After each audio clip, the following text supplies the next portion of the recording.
What's up guys, Alex here with a review video. Now, oh, that's quite loud. So about a month ago I got an email, like I said in the unboxing video, about the new 3DS, just the Ambassador edition of the console. Now, I've had this for about a month and some guy asked me to do a review video and I was going to do it like a week later, and then I realised I haven't had enough time to actually play on this console, see what I like about it, what I dislike about it, and then do a review on it. So it's been about a month, and the new console comes out I was going to say February, this Friday, the 13th of February. So you can get your hands on the XL, new 3DS XL, or the new 3DS. Now, obviously, I got the Ambassador Edition, so I got the new 3DS white version. It came with some Smash Bros. 3DS faceplates and some Ambassador ones. So I like the top Smash Bros. One, and I wanted the Nintendo logo on the bottom. Until my new ones arrive this Friday, hopefully I've ordered the Pokemon Omega Ruby and Alpha Sapphire faceplates from the Nintendo website, along with the Majora's Mask, and then I should be getting Monster Hunter this Friday as well. So one of the downsides about this is that I got the Ambassador Edition, and there is no way that I can use some of its new features, such as in Smash Bros. You supposedly can use amiibos, but amiibos won't be supported until this Friday, which is really annoying because I wanted to try it out. Then I could just say, oh, is it just as good as a Wii U version, like amiibo support? But yeah, there hasn't been any chance to try out the NFC communication feature stuff just yet. So what I have noticed is I haven't really used the C-Stick either. I used it on the Monster Hunter demo, and that seemed to be a lot better using it to change the camera angle rather than using a touchscreen. Now, I didn't have any problems on the Monster Hunter 3 Ultimate version, but on the Monster Hunter 4, I actually seem to be using the camera a lot more, and I don't know if that's just because I started to play Monster Hunter 3 Ultimate on my Wii U a little bit more, and I was using the analog stick a little bit more, but I'm not 100% sure on that. Plus, I only really ever used the Hunting Horn and the Sword and Shield anyway, so it didn't really make much of a difference to me as I wasn't aiming all the time. Now, one of the things that I have noticed about the console is that it is a hell of a lot faster. So, just booting into... Oh, if I can get on... I'm on the top eye. If we can get into a game... loading them up, it takes about relatively the same time. It's not too much of a booting the games up and things like that, and for some reason my camera's gone completely out of focus. So the games still kind of load in normal time, but getting back to the home screen is a lot quicker, and then closing the software,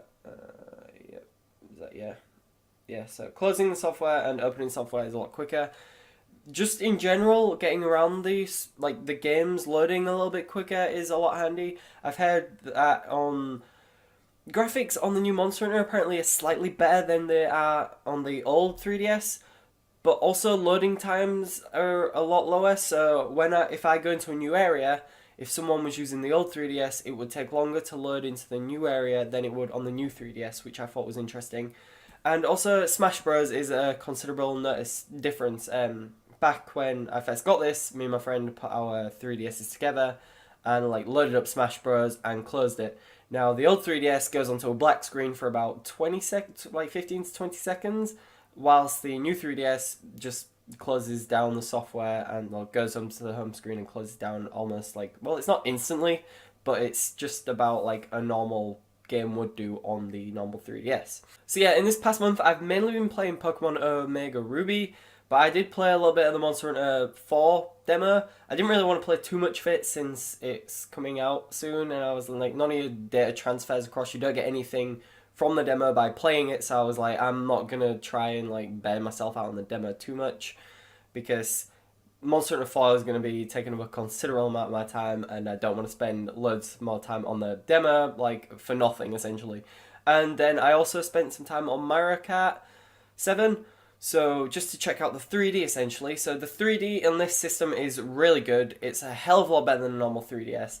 Just in terms of the face tracking works really well, and it even works in the dark. Now, I think that's because there's a little...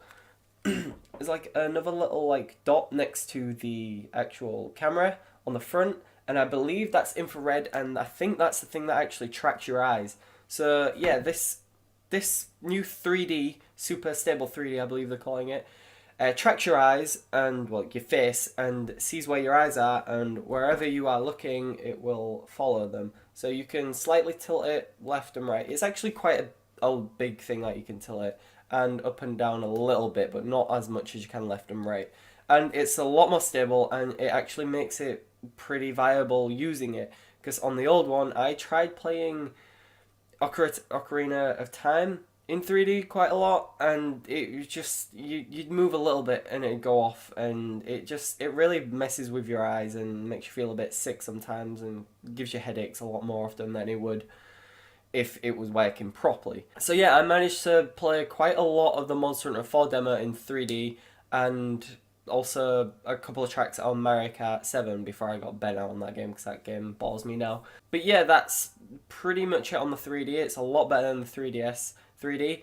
The buttons and all the placement of the buttons weirded me out a little bit, because I've been used to the 3DS. Oh, I don't care about spot pass data. I'll unplug this. I've just got it on charge because I wanted to show you.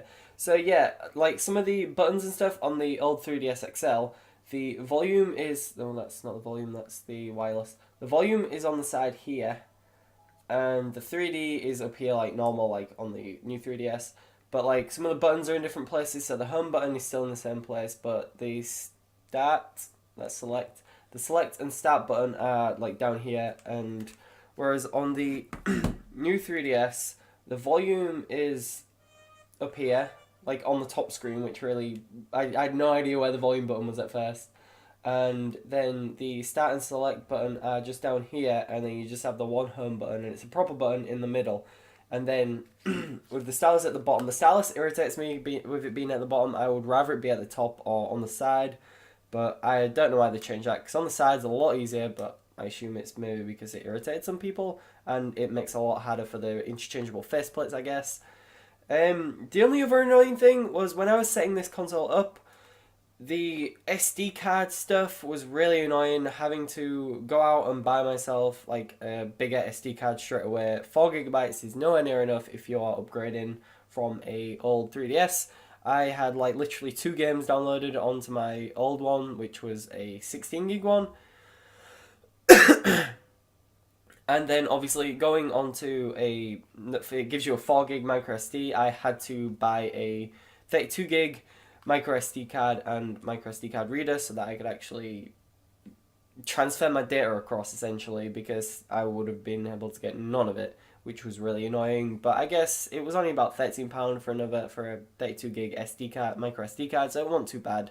But it's just another one of them things where, like, come on guys, 4GB is nowhere near enough anymore, especially if you want people to download your games off your eShop. But yeah, I think I've pretty much covered it. I really enjoy this system. It's a lot better than I say a lot better. The improvements that they've made to the normal 3DS in the new 3DS is like have made it a better console, essentially. I haven't found any use for the extra ZR and ZR and ZL buttons. Like, I don't think they really do anything. They essentially just feature as another shoulder button, I guess, and other games will probably support them. I've just accidentally activated the camera. But yeah, other than that, it's horrible to say like dislikes, because I don't have any dislikes. I really liked the 3DS. The only things that were kind of annoying was it was a little bit slow, and they've improved it on this. And I'm not really overly critical on handhelds because I expect them to be worse than the console counterparts anyway.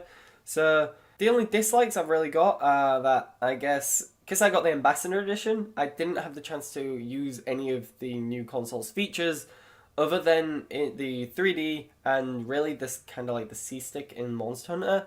So I didn't really have the need to use them. Whereas I know some YouTubers and like other press release people have been getting like copies of Majora's Mask and Monster Hunter in the to play already. So it'd have been nice to actually be able to use some of the features, like especially with the Smash Bros. NFC stuff. Like that would have been nice to actually use. They should have brought that update out when the Ambassador Edition got released, I think. And surely people in Australia and Japan can actually use them features. So why can't we use it in the European and North American versions of the game anyway? But yeah, other than that, it's The console is a lot better than the original 3DS. If you were planning on getting your kid or like your boyfriend or girlfriend or anything like that, if you're planning on getting one as a gift, I would definitely recommend the new 3DS or the new 3DS XL. It's not really worth getting the 3DS at this point because it's just a lot slower. Yeah, sure, it'll be cheaper. If you're getting it pre-owned, fair enough. But it's actually a relatively decent price, and they've been doing a lot of bundles with the consoles, with the new 3DSs, which kind of makes them worth getting. So yeah, overall, I really would recommend the new 3DS. I've really got no major problems or major likes or dislikes about it. So other than me recommending it, and this isn't really a decent review, I guess. I'm just kind of explaining everything that everybody already knows about it since Nintendo are pushing it quite hard. But yeah, I'd recommend it. I'm not going to give it a review out of like 5 or 10 because I don't think I really could. I'm not really good with that kind of thing. But yeah, I'd say I'd recommend it. So if you're interested, I'd go buy it. And if not, then don't. And yeah, I guess that's kind of it. So thank you for watching, and I shall see you in the next one. Bye. Brand new 3DS. So I literally ordered this yesterday and I got it today, which I was like, holy shit, and considering